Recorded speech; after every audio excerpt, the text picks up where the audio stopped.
Hello friends, అందరికీ నమస్తే. నేను ఈరోజు మీకు కొబ్బరన్నం ఎలా చేయాలో చూపించబోతున్నాను. నేనైతే కుక్కర్లో 1 గ్లాస్ బియ్యం తీసుకున్నాను. ఇది 2 సార్లు బాగా కడిగేసేయాలి. 1 గ్లాస్ బియ్యానికి 2 గ్లాసుల నీళ్ళు అయితే పడుతుందన్నమాట. సో ఇలాగా నేను 2 గ్లాసుల నీళ్ళు పోసుకొని 15 మినిట్స్లో నాకు ఒక విజిల్ వచ్చేసింది. సో ఇది అన్నం అయితే ఉడికిపోయింది.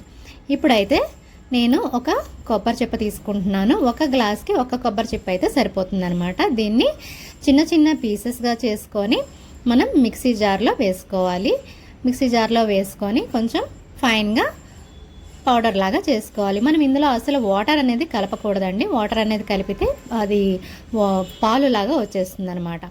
సో ఫస్ట్ అయితే నేను ఒక ప్యాన్ తీసుకొని కొంచెం ఆయిల్ పోసుకొని ఇందులో ఆవాలు, జీలకర్ర,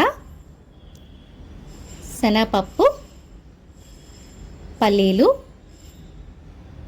పచ్చిమిరపకాయలు, అలాగే కొంచెం జీడిపప్పు వేసుకొని కొంచెం వేయించుకోవాలి. ఇలా వేగిన తర్వాత మనం ఇందులో 4-5 ఎండుమిర్చి వేసుకొని ఇవన్నీ దోరగా వేయించుకోవాలి. ఇలా వేయించుకున్న తర్వాత కొంచెం కరివేపాకు వేసుకొని చిటపట్లాడించుకోవాలండి.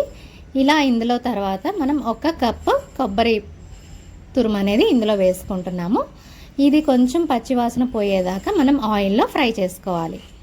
ఇలా కొబ్బరి తురుము 5 నిమిషాల్లో కొబ్బరి తురుము అనేది వేగిపోతుంది అనమాట. ఎక్కువసేపు అయితే వేయించకండి, మాడిపోతుంది. అలాగే ఇందులో 1/2 స్పూన్ ఉప్పు వేసుకొని బాగా కలుపుకోవాలి. ఇప్పుడు మనం ఉడికించుకున్న రైస్ అనేది ఈ మిశ్రమంలో కలుపుకొని మొత్తం అన్నమంతా కలిసేలాగా కలుపుకోవాలన్నమాట. అంతేనండి, కొబ్బరన్నం అనేది రెడీ అయిపోయింది. దేవీ నవరాత్రుల్లో ఏదైనా స్పెషల్గా ఫెస్టివల్లో కూడా మనం ఈ ప్రసాదాన్ని చేసి అమ్మవారికి నైవేద్యంగా పెట్టొచ్చు అనమాట. ఎలా అనిపించిందండి మీకు ఈ వీడియో? నచ్చితే నా ఛానల్ని సబ్స్క్రైబ్ చేసుకోండి. Thank you so much for watching.